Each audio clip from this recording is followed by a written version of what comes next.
It's May 15th, 1800, and another remarkable event is about to be uncovered by Arion, Rebecca, and Olly, the Retrospectors.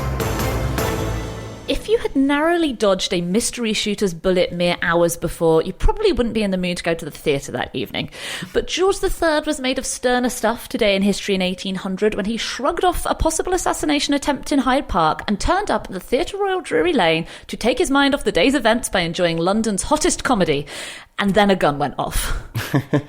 Yeah, Michael Kelly, the musical director of the theatre, recorded the events as they went down. He wrote, "When the arrival of the king was announced, the band, as usual, played God Save the King. I was standing at the stage door opposite the royal box to see His Majesty. The moment he entered the box, a man in the pit next to the orchestra on the right hand stood up on the bench and discharged a pistol at our august monarch as he came to the front of the box. Never shall I forget His Majesty's coolness. The whole audience was in uproar. The king, on hearing the report of the pistol, retired a pace or two, stopped, and stood firmly for an instant. Then he came forward to the very front of the box, put his opera glass to his eye, and looked around the house without the smallest appearance of alarm or discomposure."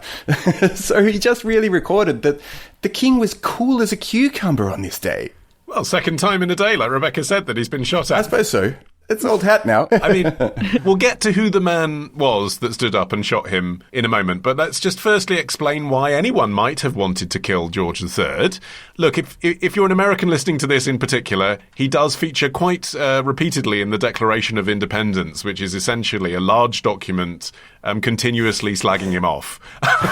So your perspective on George III is going to be basically the one from Hamilton, right? I know that. But for Brits at the time, if you weren't Irish, he was a pretty popular king, actually. He'd come to the throne young at 22, so he was kind of cool. He was known as Farmer George because he took an interest in agriculture and wrote about farming techniques. He was pretty hands-on and financially prudent as well. So it's just important to lay all that out, I think, because I think you look at the era, 1800, and you think, oh, is this a sort of Marie Antoinette type situation? Were the people out to get him because he was squandering the royal monies? No. Not in his case. He did do a lot of repressing of Catholics, so there were people who disliked him.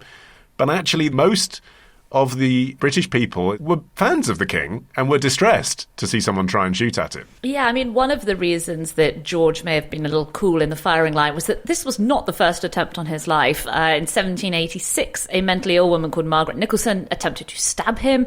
4 years later, another mentally ill assailant called John Frith lobbed a stone at the royal coach as he was on his way to the state opening of Parliament.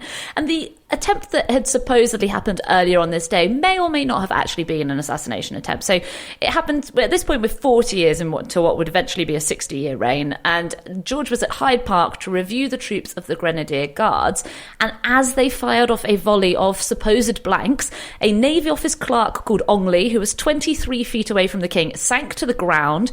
A bullet had passed through his thigh an inch away from hitting the femoral artery, which would have been obviously fatal. The wound was dressed on the scene, luckily, by a military surgeon. The shot, it turned out, was a musket ball and had to have come from one of the soldiers, but an inspection of their cartridge boxes revealed no live ammunition, so it wasn't clear if it was an wouldn't it? I mean, the Navy's hardly going to say, "Oh yeah, sorry, Your Majesty, you made a mistake there."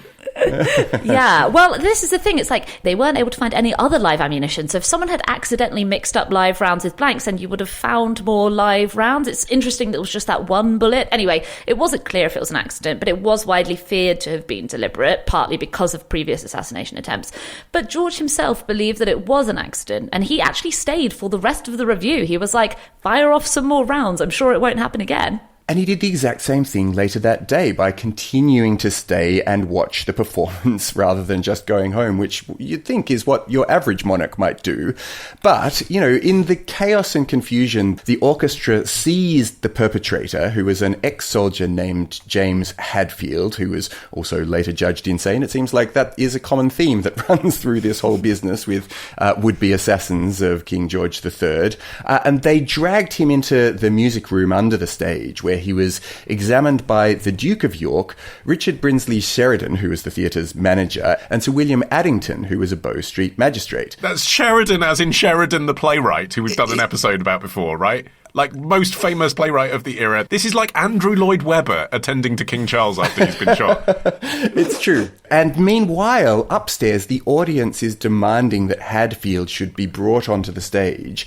But basically, Kelly, the musical director I mentioned earlier, succeeded in calming down the audience with the assurance that he was safe in custody, and basically, if they brought him upstairs, he might have the chance to escape, let alone, I guess, be ripped limb from limb by a baying crowd.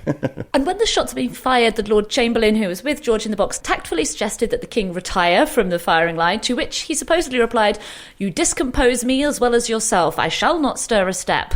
Meanwhile, Queen Charlotte and the couple's daughters were still coming up the stairs when the shot was fired, but Richard Sheridan, quick thinking, assured her that the noise must be a banger thrown by mischievous boys. Not "Run, Your Majesty, get the heck out of here."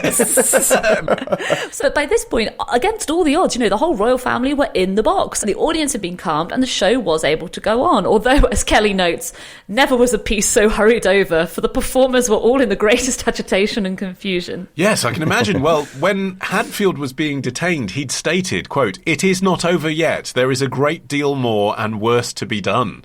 So this sort of the show must go on attitude of Lovies is really hard won on this evening. They're thinking, he's been shot at twice today. Is he going to be shot at again if we carry on? And the play that they were putting on, by the way, was a revival.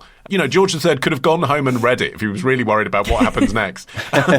So there must have been a feeling like, is this wise?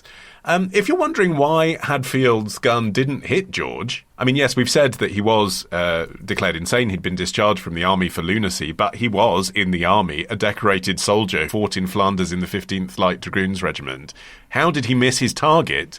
According to the Commercial and Agricultural magazine, who reported on this, I suppose, whoever happened to be sitting in the Theatre Royal Drury Lane that night got the scoop.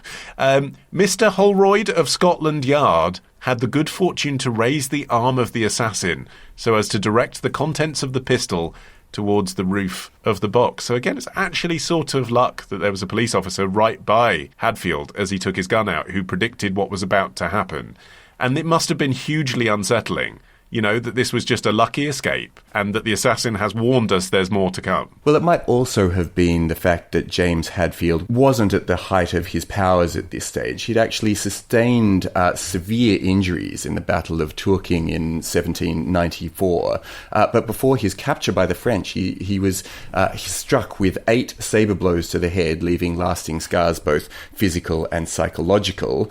He then came back to England and became associated with a millennialist movement, believing that his own death at the hands of the British government would hasten the second coming of Jesus Christ, and in collaboration with Bannister Truelock, who was a shoemaker and religious fanatic, who prophesied the second coming of Jesus, which he thought, by the way, would happen right out of his own mouth. Hadfield conspired to assassinate the king and then bring about his own judicial execution, and he thought this would be the thing that triggered the second coming. The other legacy that we have from this day in history is a thing nobody wanted, another verse to the national anthem.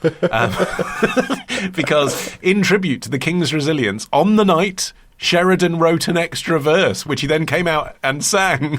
Sing it, do it, man. I can give you the words. It's pretty good, but I mean, written by Sheridan. From every latent foe, from the assassin's blow, God save the King. O'er him thine arm extend, for Britain's sake defend our father, prince and friend. God save the King. Nothing rhymes with Hadfield, that's the problem. And so another week of retrospecting ends. But next week begins a day early at CLUB RETROSPECTORS. Join us now to get an exclusive episode every Sunday. Patreon.com/retrospectors.